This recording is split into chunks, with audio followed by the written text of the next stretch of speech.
The Knicks are not backing down. According to ESPN NBA Insider Woj, he reports that the Knicks are filing a protest with the NBA and Adam Silver regarding the Houston Rockets' loss. There's a lot of reasons why the Knicks may have filed this particular protest, but in my opinion, it's to send a message to the referees that they're not going to take these bad officiating games any longer. We're going to break down this report, let you know how many times an NBA team has been successful with the protest, and if it is successful, how that actually would work.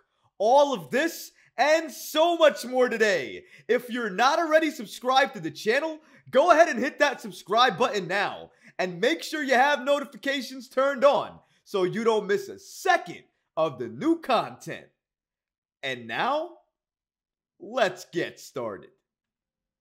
The Knicks are going down with a fight, and they are taking this protest all the way to the NBA and to Adam Silver. And I don't blame them at all. If you guys are watching the same game I was watching a few nights ago between the Knicks and the Rockets, you would have done the same thing too. Because a few minutes after the game, I want to say maybe 50 minutes after the game, Ed Malloy, the head referee of that game, released a statement stating that no foul should have been called on Jalen Brunson when he was guarding Aaron Holiday on that last possession. It should have been a play on. We should have been able to see overtime, and who knows, maybe the New York Knicks are able to pull out the victory in OT, and we're not talking about a loss. But we're not able to do that because even though that statement was released, it doesn't give the Knicks back that W. So after the Knicks heard all of this, it was everything they needed to hear to go ahead and file that protest. And Woj from ESPN was the first to report this. Let's take a look at this report. According to Woj, the Knicks are filing a protest with the NBA to dispute the 105-103 loss to the Rockets on Monday.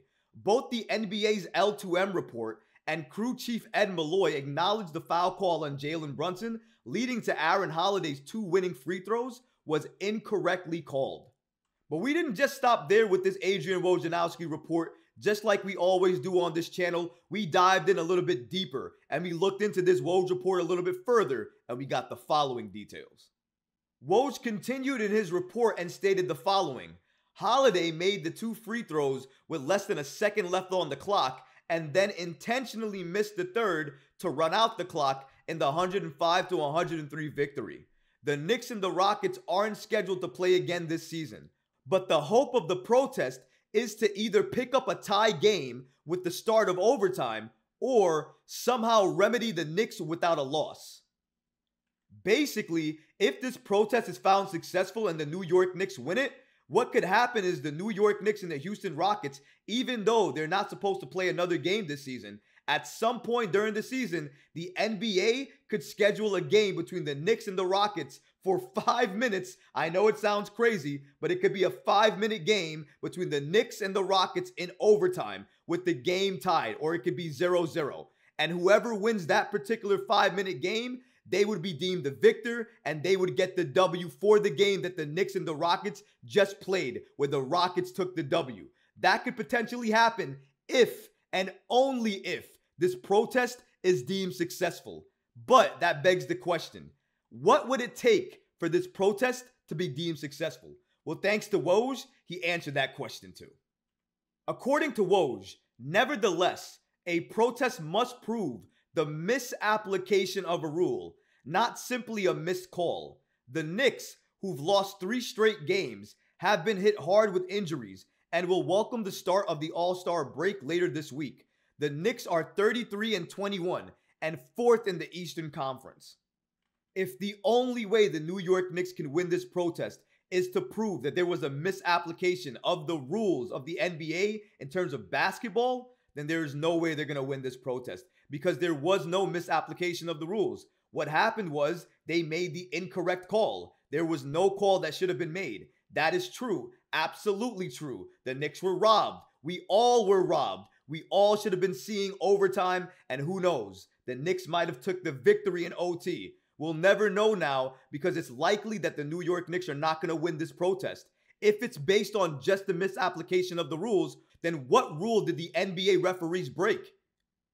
They didn't break any rule. The only thing they did was they made a mistake. Human error. It was a mistake. And that was absolutely admitted to by Ed Malloy, the head referee chief for that game between the Rockets and the Knicks.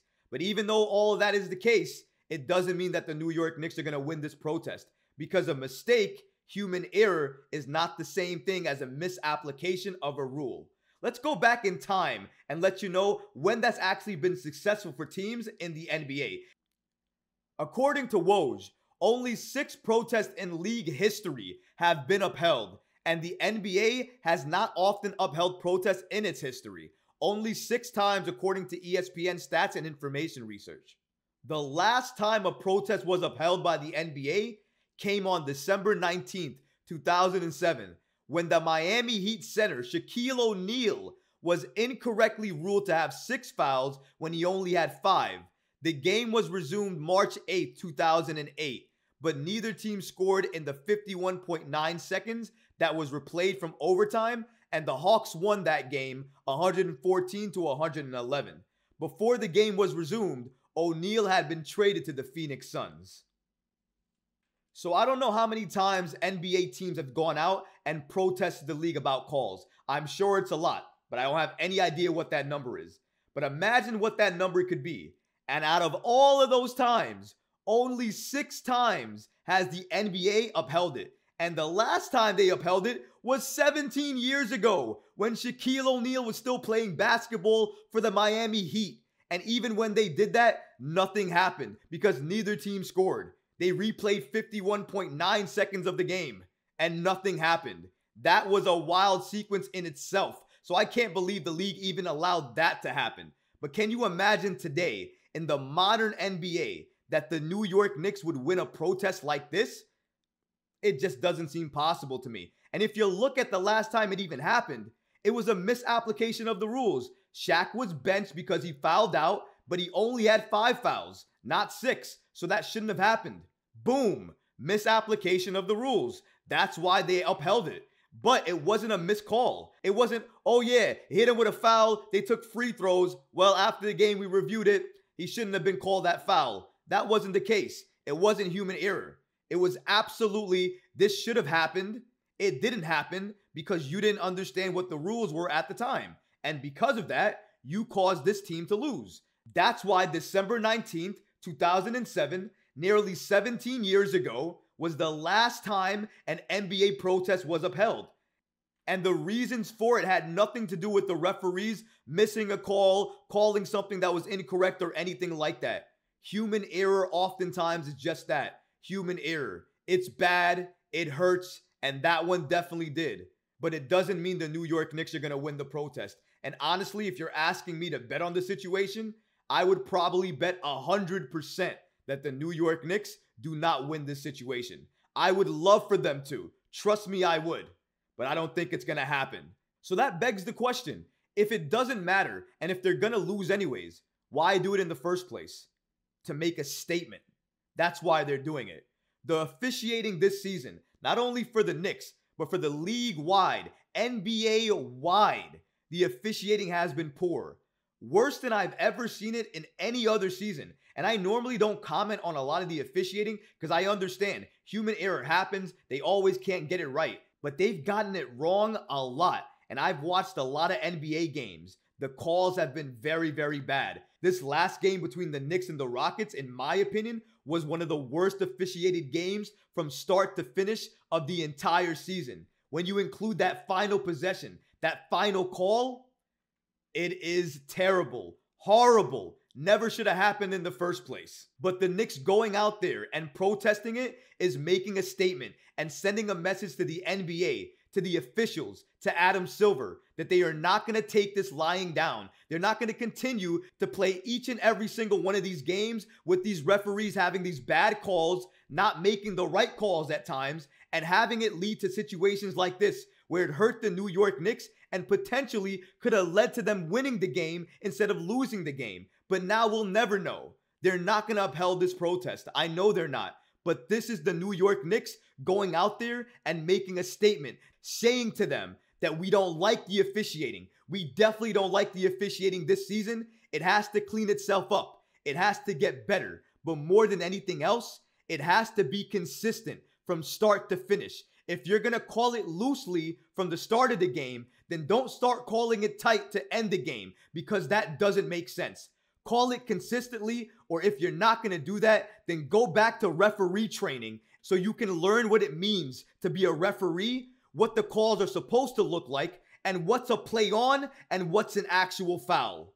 That's what we might need more of in the NBA, because the officiating this season has been atrocious. But what about you guys? What do you think about the New York Knicks going out there and filing this protest with the NBA? Let me know in the comments below, guys, because honestly, I would love to hear from you. But that's going to do it for this episode. I hope you enjoyed it, and if you did, go ahead and smash that like button, leave a comment below, and of course, guys, please subscribe to the channel. Until next time, Knicks fans. Peace.